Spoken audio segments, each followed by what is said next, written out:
This is the Rock Hill Farm portion of this week's Willistown meeting. It's a presentation. It's not going to happen tonight. We're just listening. We're not going to ask them a single question or comment.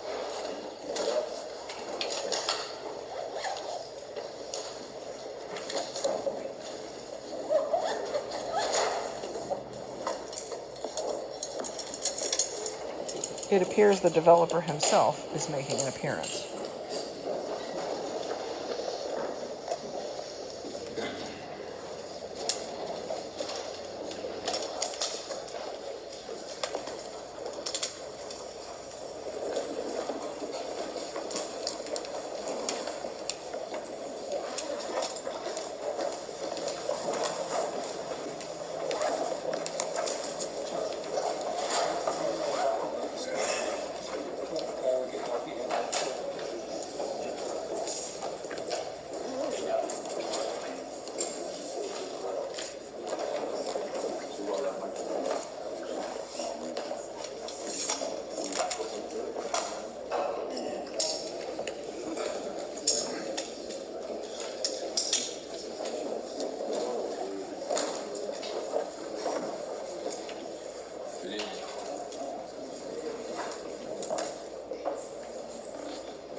Take it out if that's easier. If you want to take the microphone out, that's easier. Okay. Thank you everybody for being here tonight to hear me out. I handed out a copy of your open space zoning code and the RU Rural District zoning code and the zoning map. And you know, we've been trying to reach agreement with Willistown on the Rock Hill Farm property for quite some time. Today I wrote a letter to all the commissioners. There's supervisors here. Tonight is information only. I won't count on you approving my plan, although I would appreciate it. Actually, we're supervisors, not commissioners. That's at the county level. Sorry about that, supervisors. The issue I think that this is boiled down to is, are we in the RU district? Does the RU district pertain? And do we, as an owner of property in the RU district, Is that the Royal Way? Of your zoning code and how it's written, as long as we comply without exception or variance. That's true. So the reason I handed out the map and the code is there has been some positioning on behalf of council for the planning commission that we have to adhere to the construct of the open space ordinance, and that if we don't, then we can't get a plan approved. And that's really the essence of the discussion at the last planning commission meeting. And we believe that just not to be the case. I don't make a habit of arguing with government officials. You spend a lot of your time. I'm deeply appreciative of all the things you do. I listened to tonight, and I know that if you got a raise next year, it wouldn't be commensurate with any of the time you put in and the, Oh, that's just awkward. the volunteer work that you do. So, And yes, the First Amendment allows me my but in this opinions. case, it seems clear to me. And I'm just going to ask you, since this is a information only meeting, to go home and read that tonight. And in your consideration of whether or not our plan should be approved, please look at it literally. I'm not trying to pull any punches or game the system. I'm just asking you to read your code literally. Well, there are problems with Consider that Willistown's when we code, come that's in to true. get our final approval. I thought also, for your benefit, I should take you through a quick presentation I put together for the Planning Commission which outlines our proposed plan so that everybody in the audience and on this board are clear. Who's working our switchboard here? All right, Cap, go to the next page, please. Switchboard? So, the first thing Slideshow. is, in these back and forth, sometimes we can talk past each other. And that's, something that we can be guilty of, and certainly you're human, you can be guilty of it as well. But it always makes sense to go back to the Cue the violins. what are we both trying to accomplish? And again, First Amendment allows me my Reduce density opinion. of development on the property. 2, reduce impact on existing view sheds. 3, ensure high-quality architecture and construction. 4, preserve as much open space and nature as possible. 5, execute a by-right plan where possible. And 6, agree on compromises that reach the common goals. Next page, please. Our property is in fact in the RU district. There is a map. The map's clear. There are residential districts and there are other districts. There's an O district. That's not a residential district. There's an RU district. That's not a residential district as it's defined in your code. The subdivision plan is a by-right plan issued in conformance with zoning regulations written by Willistown. The subdivision plan requests approval for 23 residential dwelling lots on 246 acres of land, an average of 10.72 acres per lot. Total land area that will not be developed under our plan is 214 of the 246 acres, or 86.84% of the property. And I want to just point out some interesting details. Under the RU district, you're allowed less impervious, less building area, and I'm going to point out a comparison. Next page, please. This is our proposed plan. On the right-hand side, the east parcel, we have 9 lots. Of the 9 lots, 8 will be invisible from any street. 1 will be visible. The lots range in size from over 4 acres, I think closer to 6 acres, up to 25 acres. The lots are 300 feet in width, and so there's plenty of space between buildings to leave view sheds for the neighbors, who one commented the other night that they wanted to ensure that they continue to have a sunset. If you look at how these lots are spaced, there's probably 300 feet between them, or darn close. So this is a McMansion enclave. An example, under the open space plan, those lots are less than 100 feet wide, and there's substantially less space between Now them. it's true, Willistown could get hoisted by their own petard if their zoning code. 6 existing residences. Again, and First barns. Amendment allows me We've this been opinion. informed that we need to apply for a variance to be able to rent those or have them be occupied dwellings with other buildings on the lot. We want to get approved, but we will agree to apply for that variance because we think it's important that they get saved. Next page, please. So here is the zoning map in the open space district. It clearly says that the details of that district apply to all resident districts as outlined in the zoning map. So you have R1, R2, R3, R4, RA1 are all residential districts. Underneath that, you have RU rural, which is where our property is located.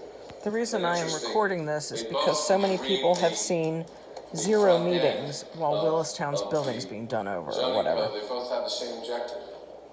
Let's just keep as much open space as we possibly can. Go to the next page. I just highlighted 139-151, which says within any residential district designated on the Willistown Township zoning map as of the date of adoption of this article. This is the zoning map. I just read you the districts. So for example, highway business, restricted industrial, office professional, town center, transportation would not apply, but neither would rural. It's a very specific ordinance, and it makes a very specific reference. So on the next page, I compared the two plans. On the top is the proposed open space plan. It's a very dense cul-de-sac with multiple homes on both sides of the street, very narrow and small lots. Tonight, just in mental preparation for this meeting, I took a casual 10-minute ride around the neighborhood. The reason I was attracted to this neighborhood, and I think you're trying so hard to save it, is that the houses are not on 30,000-foot lots. They're in fact on 4-acre lots and 10-acre lots and 7-acre lots, and it's what creates that open space feel. On the lower side of this illustration is our plan, which is in keeping with what we find when we drive around the neighborhood. On the left side, we compared the two plans and the density of each of those plans, and you'll see that if you go down to the cul-de-sac on the east side of the property, there were 17 lots. We have 9, and the rest are similar, but our density is lower. And then if you go down to the amount of open space, we compare very favorably. Although we have different standards under our RU or your RU district where we reside, we end up with so much less impervious, so that the undeveloped ground is substantially more. Go to the next page, please. This is an up close of the eastern parcel and the comparison of the two plans. Plan on the left is an open space plan. Plan on the right is our plan, and you can see there's a dramatic difference in density. And just to give you kind of a feel for the size of these lots, they're over 1,000 feet long.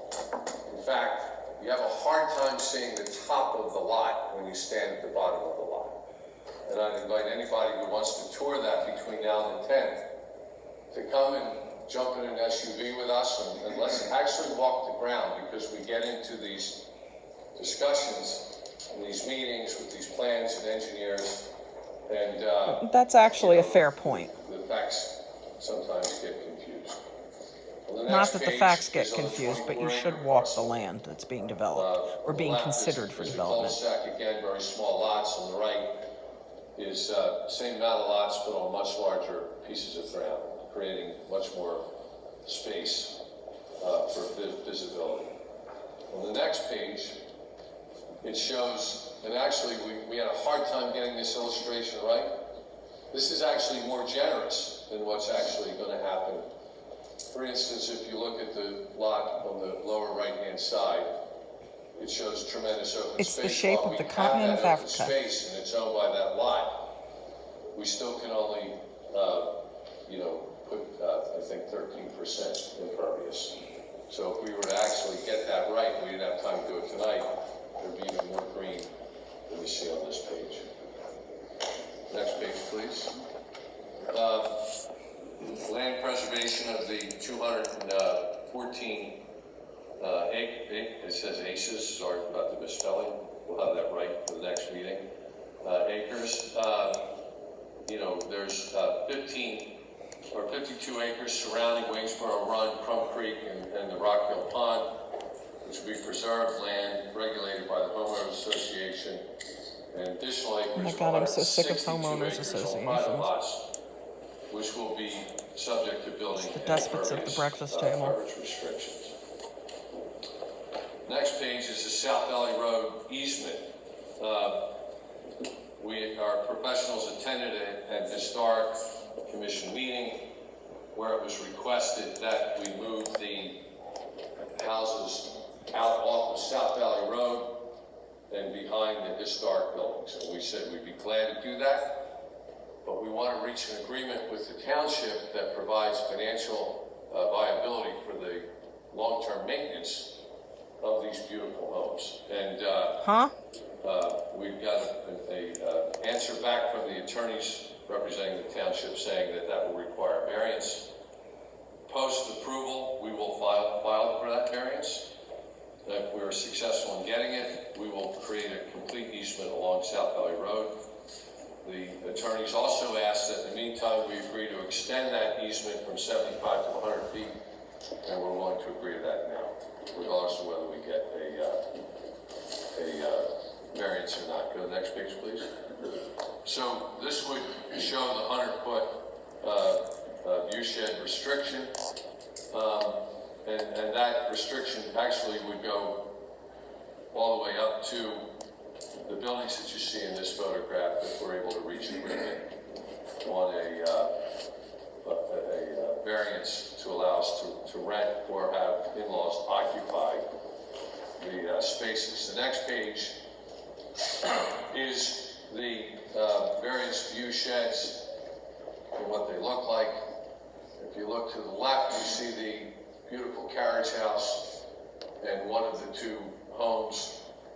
We can resolve this historic building discussion. You'd see that view forever, and any construction would take place beyond it. In the meantime, in agreement with the request from your attorneys, we've agreed to expand that to 100 feet. On the right side, you see a view shed that pretty much remains regardless. Go to the next page. This is the view shed, which is highlighted there, 1 and 2. That remains in perpetuity, regardless of what happens, as long as we get agreement on our plan.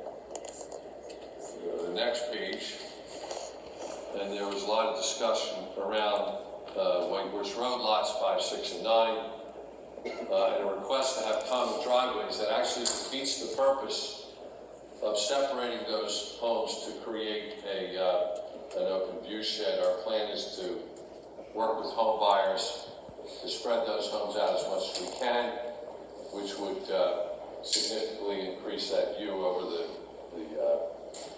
fields that everybody likes so much.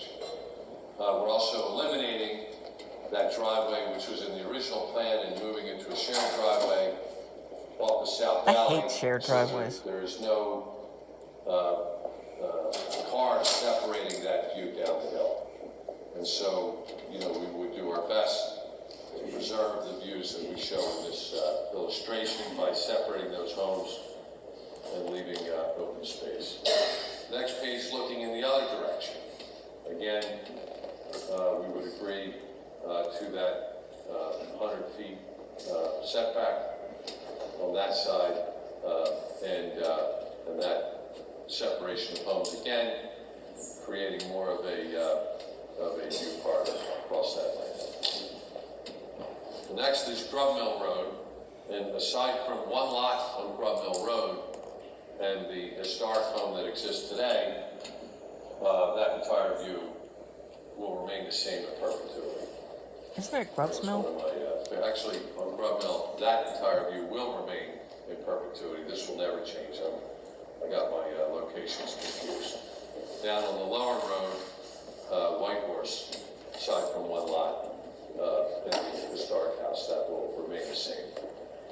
Next, I'd like to cover conditions that were requested by council representing Willistown. First was moving the setback from 75 to 100 feet, which is part of the comprehensive plan. We'll agree to do that as illustrated in the prior pictures on lots 1, 2, and 3. The next is lots 5, 6, 20, 21, and 24, which we'll also agree to do that. And as I mentioned, if we're successful in getting a variance to preserve the historic buildings, that is several hundred feet along South Valley Road. So what happens if they don't get a variance to the historic building? Concerns that our ability to use historic structures in addition to primary dwellings, and it was pointed out by the attorneys that we would need a variance to do that. We acknowledge that point, and if we're successful in getting our plan approved, we'll commit to file for that variance and extend the open space. There was a request for shared driveways, and there was concern about the stone walls So first of all, we will preserve the stone walls, and any of the curb cuts will be performed by proper stonemasons and have proper terminations to preserve those walls. We'll preserve shared driveways for 1 and 8. There was a request that we get rid of the ability for 1 to use that other entrance, and it just doesn't work. And for 2 and 4. Where possible, work with home buyers to maximize the view. We have an architectural committee we've hired, and we're going to get into that in a minute, and they'll work with us and home buyers to widen out the house settings as much as possible. Fortunately, we have very large lots under the RU district, which gives us room to do that. There's a question about non-buildable area, and actually we didn't answer this correctly. We didn't have time to correct it, but under the ordinance, you know, we have 13% impervious, and the rest is setbacks and non-buildable area, etc. We're very happy to commit to build where we're building and restrict where we're not. I don't know the details around that or how we get there, but that's something we can work out with your lawyers. The next was restricting the lower part of 17 and a portion of lot 18 to preserve the stream bed. We're agreeing to do that. There was a question about how we calculate our 178 acres. It's actually 214 acres, and our engineers can go through that with your professionals. Next page, design controls. We interviewed a number of architects. Our goal was to have future homes on the site that are cohesive with the regional materials and scale. There is a move toward transitional homes that have part history and part transitional architecture. We think that can be done well. We selected Archer, Buchanan, John Milner, and period architecture. If you go to the next page, There's nothing wrong with them. points to some of the existing structures that we want to incorporate into the architecture, encourage tree preservation, and sensitive house siting. Just go to the next page. Little pictures of some of the architecture. This is a home completed by Archer and Buchanan, won a number of awards. Next page are additional homes in Chester County completed by Archer and Buchanan. Next page is Period Architecture, who's done a lot of the work over at Ardrossan and a lot of work in Willistown. And then if you flip 2 pages further, John Milner, who's been a terrific historic architect and has a great firm that does beautiful work. We had reached out to one other local firm. They never got back to us, so we are sticking with this 3 for now. Who would that we be? went and interviewed contractors, and we narrowed that to Polig, Christabest, Ew. and Cherokee. And we have some illustrations of the houses that they are building. These are a couple of houses that Polig recently completed. This is a home that was just done on Still Meadow Road by Christabest. Actually, the owner has moved into that home, the owner of that company. Next is Vaughn Building, run by Chip Vaughn. And lastly is Cherokee Construction. So, just to sum up, you know, the information we'd like to provide to this board and to the audience. Our plan is a RU plan. It is a conforming plan. We're not asking for any variances. In our planning commission meeting, we reviewed the fact that was confirmed by the professionals that we have as close to an upright plan as you can have. Technically, without having a final plan, we will agree to tweak any of the items pointed out by the engineers. Are they septic or There's some sewer? labeling and other things that need to Public take water place. or well? It's all normally done in the normal course of creating a final plan. We would ask that this board and anyone in the audience who would care to study the RU district zoning and the open space ordinance, look at the benefits of both, and consider approving our plan. We can fight about this forever. We're both wasting money and time, and both are valuable commodities. I'd much rather be giving that money to charities than wasting it on the violence of smart pity. attorneys and professionals and coming to meetings. And I know you all have personal lives and other things you'd rather be doing than listening to our attorneys and professionals. So I would hope you would consider your zoning in thinking about how